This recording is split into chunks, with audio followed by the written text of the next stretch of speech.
like to go ahead. Thank you very much, Comrade Chair. And I should actually just say that I haven't come from London, I've come from Haworth, West Yorkshire. But I think the trains are probably as feeble back to Hebden Bridge, actually, which is where we got the train from. So anyway, but I haven't made quite the sacrifice that was being suggested.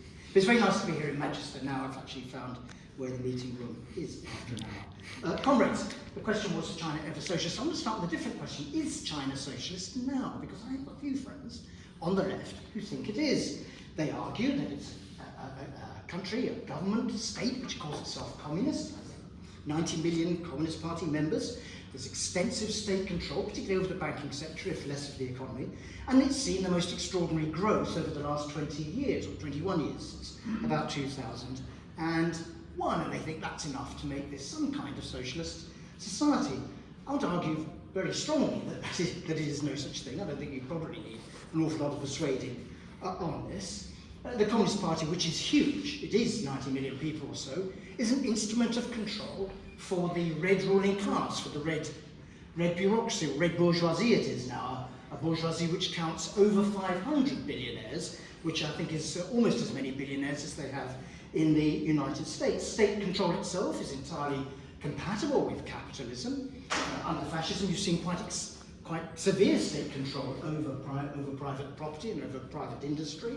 But even when you don't have fascism, the state is heavily involved in more conventionally capitalist economies in the West. And certainly there has been extraordinary growth, by the history of capitalism, extraordinary levels of growth since 2001. But this is since China entered the World Trade Organization, an act of American hubris, and became, as it were, more explicitly or overtly capitalist in terms of internal market relations and its orientation to the world market. So not socialist now, but it couldn't be socialist now, of course, if it wasn't perhaps in some sense socialist in the past. And I want to argue very strongly again that it was never a socialist country. But the 1949 revolution was rather a revolution of national liberation, a nationalist revolution, but wasn't one that introduced any kind of socialist relations of production or socialist government. It was rather a government that was based on the model established by Stalin in the Soviet Union,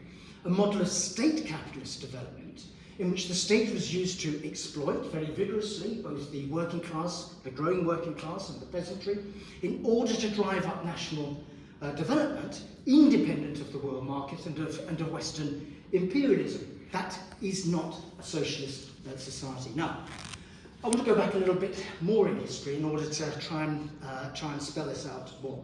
In the 19th century, comrades, China became a country that was the subject of imperialist predation from the West and also in particular from Japan. It had actually, at certain times in world history, been the biggest economy in the world, one of the most developed and sophisticated economies in the world. But in the 19th century, it was losing out to rapidly developing capitalism in the West, and to some extent in Japan, a capitalism which itself sought to expand its boundaries in order to control labour, expand markets, and acquire resources from other parts of the world, and dominate countries in those terms. Some of the most disgusting kind of imperial predation, of course, in China, the Opium Wars that you may have heard of, in which the British government and British industry sought to addict the Chinese people to opium in order to gain profits and benefits and so forth.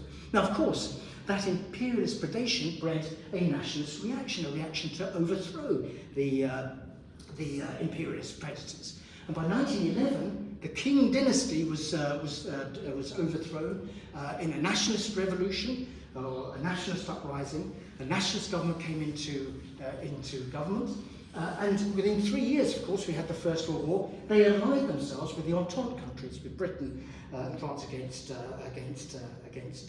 Germany. But that nationalist feeling in China was very frustrated, because coming out of that war, I think people expected that perhaps part of the deal for support would be that the Entente powers and the Treaty of Versailles would ensure that Japan was removed from its areas of control over China. No such thing. The imperial powers, perhaps not surprisingly, allowed the Japanese to continue their control of significant parts of the Chinese mainland. And that bred the May the 4th movement, a huge uprising in 1919, primarily of students, and nationalist uprising against this betrayal. We also need to note, however, that in 1917, of course, in Russia, in backward Russia, a country which in many respects bore important similarities to China, a very large peasantry, a relatively small working class, but a country which had seen a working class revolution for the first, and sadly the only time thus far in history. A revolution that was based upon the working class itself taking power and overthrowing the old feudal Tsarist regime. Now, it's important to note the role of the Bolshevik Party and of Bolshevik theory in that. The idea had been that for countries that were relatively backward, like Russia, like China, according to a certain kind of Marxist canon, you had to go through a stage of capitalist development before you'd be ready for a change to socialism. And therefore, if there were any overthrow of feudal relations or feudal aristocracy, or indeed of imperialism, you'd have to go through a period in which you handed over power, even if that was led by the working class, as it was in Russia. You'd have to hand over power to the new bourgeoisie to develop the capitalism, after which, after a period of time, you would have socialism. But it was Trotsky, of course, in Russia, who formed a theory known as permanent revolution, that on the basis of the combined but uneven development across the capitalist world, in Russia you had an advanced working class, albeit a small one, which was militant, which had a capacity to make the revolution, and which, having made the revolution, why should it hand over power to a new ruling class? Why shouldn't it take power itself and begin to plan society to meet need rather than profit? And that was a theory that Lenin was one to, and it was a theory that saw the Bolsheviks take power in Russia. And of course that was an inspiration across the world, including into China, where a small communist party began to develop from 1919, particularly from 1921 onwards. That communist party in China came under the control or the advice, the influence of the Communist International, an international set up in order to spread revolution across the world. Because although it was possible to make revolution in one country, and for the working class to take power in one country, for that power to be preserved and for socialism to be built, the revolution had to spread. It had to spread to the more advanced countries so they could come to the assistance of the less developed countries, but also so you could stop the imperial powers undermining you. And of course they did that very vigorously in Russia. There was invasion by some 13 or 14 imperial powers, capitalist states from outside Russia, and the feeding of course, an internal civil war, which ultimately had disastrous effects. The disastrous effect was that although the Bolsheviks won that civil war after a grisly 4-year struggle, they won the war, but they lost the peace, because now Russia was isolated in a sea of capitalism, and that had profound effects. It meant that within Russia, and within what became the Soviet Union, I think in 1923, a new bureaucracy developed, which had its own interests, which began to develop as a new ruling class, at the head of which was Stalin, and by 1928, with the expulsion of Trotsky from the country, and the collectivization of agriculture and so forth, you saw that bureaucracy consolidating its power and begin to try and drive up that national development on the basis of massive exploitation. Not socialism at all, but state capitalism. The effect of that on the Comintern was that communist parties around the world, including the Chinese Communist Party, were instructed to ally with progressive elements of the bourgeoisie. In other words, elements of the bourgeoisie that were either opposed to the old imperial powers, or in some way friendly to the Soviet Union. In China, it meant an alliance with the Kuomintang, the conventional nationalist movement, led after 1925 by a corrupt, grisly crook called Chiang Kai-shek. In Russia, of course, and indeed in any revolutionary situation, you need allies at times, that's not a problem, but you have to preserve your political independence, and you have to know that sooner or later those allies can betray you.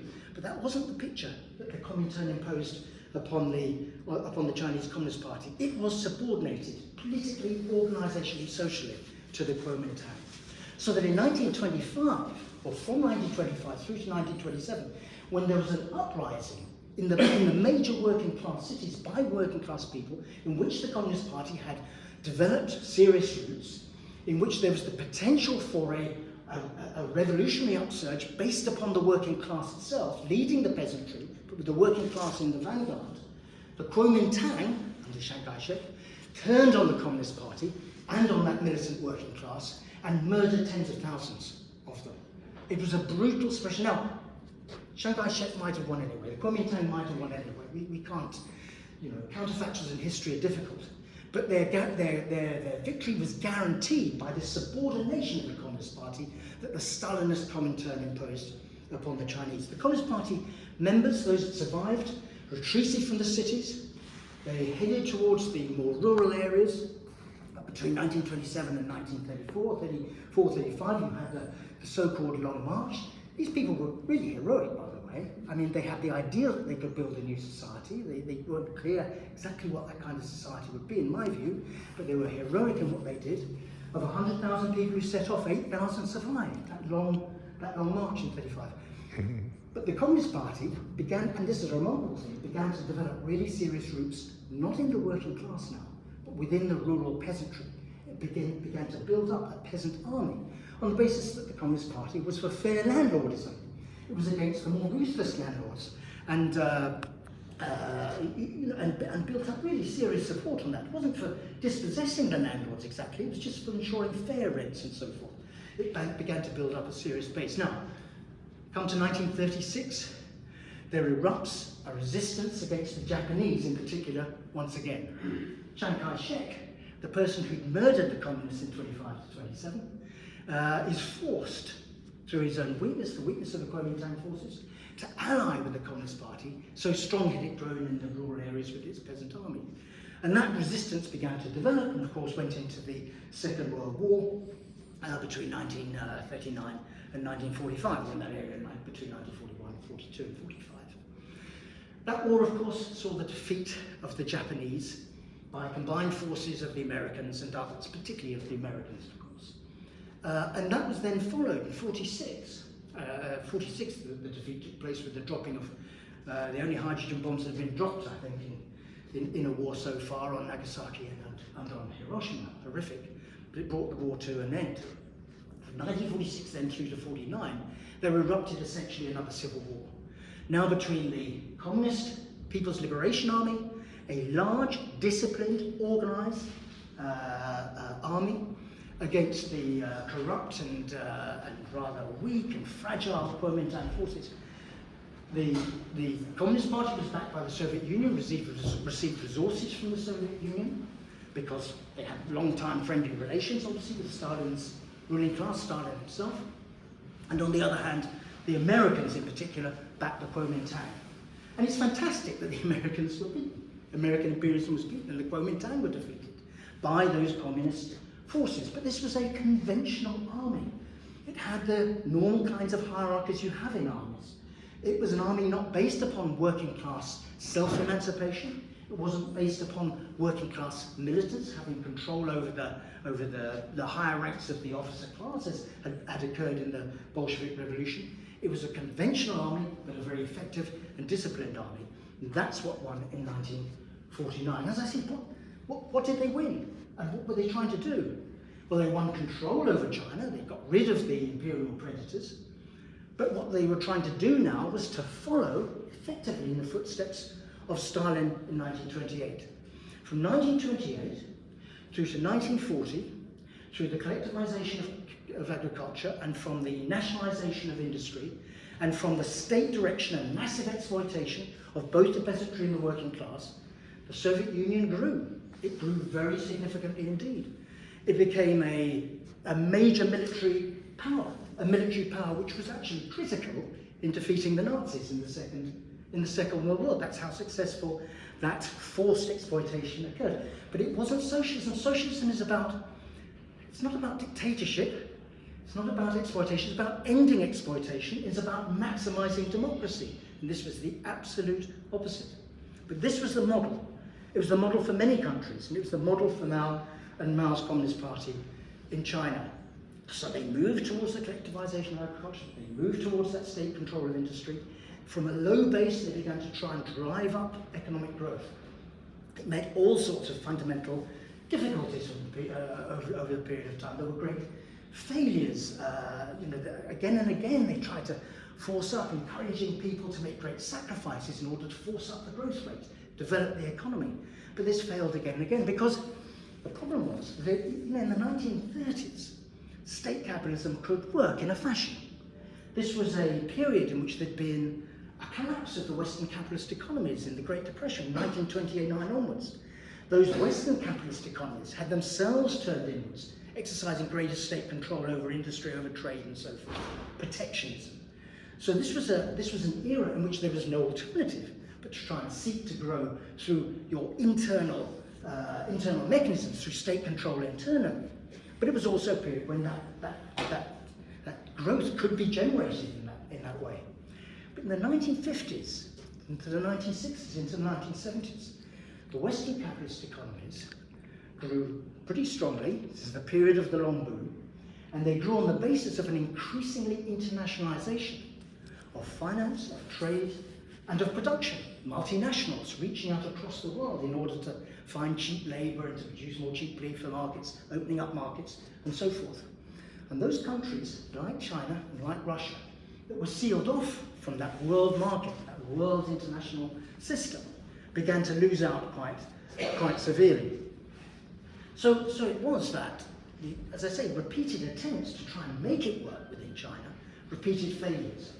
Now, when I was rather younger than I am now, back in 1968, a lot of my friends at school, I was at school then, a lot of my friends at school were really quite strongly influenced by Maoism. They had gone off the Soviet Union as a kind of people that really conservative ties and real ill-fitting suits and so forth. It wasn't really very sexy. But Mao in China, with a kind of rather basic, we don't get into that fashion thing, even suits or anything like that.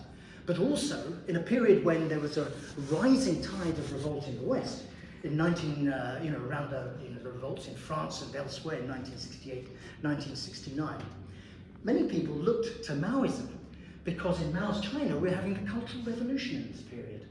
A period in which it was reported that Mao was encouraging young communists to denounce their professors for conservatism, denounce bureaucrats who were mismanaging or who were corrupt and so forth.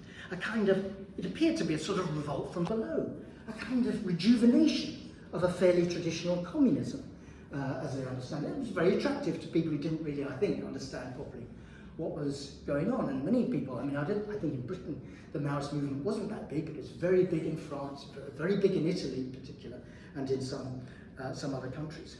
But I think we have to understand what was happening then. That's the sort of faction fight that was going on in the Communist Party. You see, Mao was he had a rather sort of traditional view, we have to drive up growth through the use of the state, we mustn't have the market and so forth. Because this was failing, there were faction fights developing within, and resistance developing within the Communist Party to Mao himself. And Mao launched the Cultural Revolution in effect to consolidate, to preserve his power and to get rid of his opponents. It ran for you could run roughly for about 10 years, to varying degrees.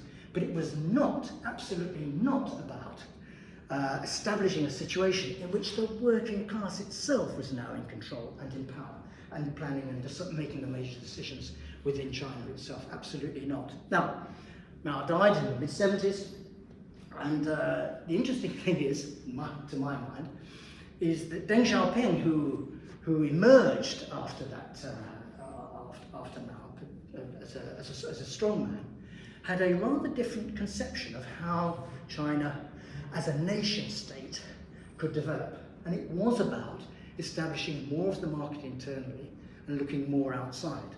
And I think it's very important to see China today as a continuation, a radical continuation, of the kinds of roots that Deng laid down in the late 70s and in the early 1980s. It's an important element of continuity.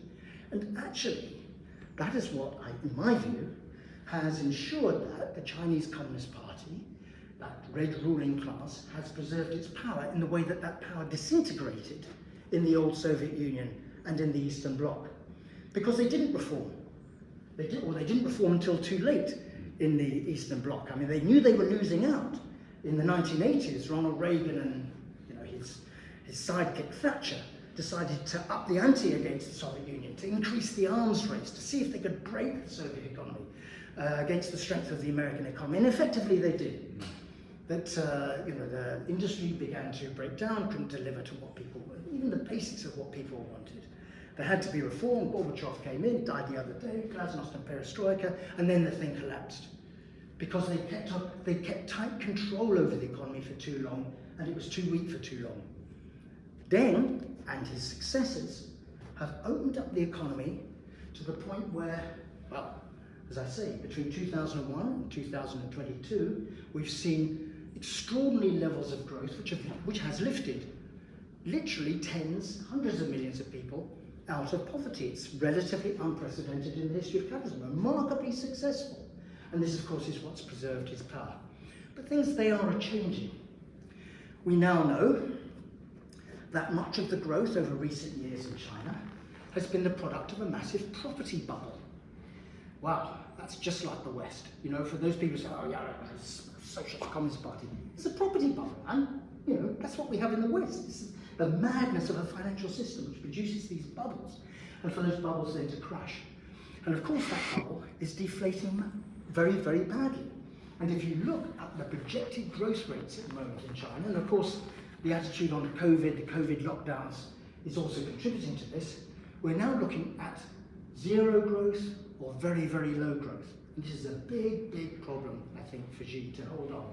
That there are people who have lost money, whose aspirations, maybe you can put up with all the nonsense, with the one-party state, with the dictatorship, with the lack of democracy, all of that stuff, none of which, of course, is compatible with socialism, by the way. You can put up with all of that, so long as there's some dream that your children are going to be better off than you are. But when that dream goes, then you begin to get a little bit disillusioned with all the things that you have to put up with during the day. So I think there are big problems that have now emerged for Xi. For he, as a successor, first of Mao and then of Deng, I think we can look forward to more and more problems, because there's no light at the moment at the end of that particular tunnel. But I just want to finish with this, comrades.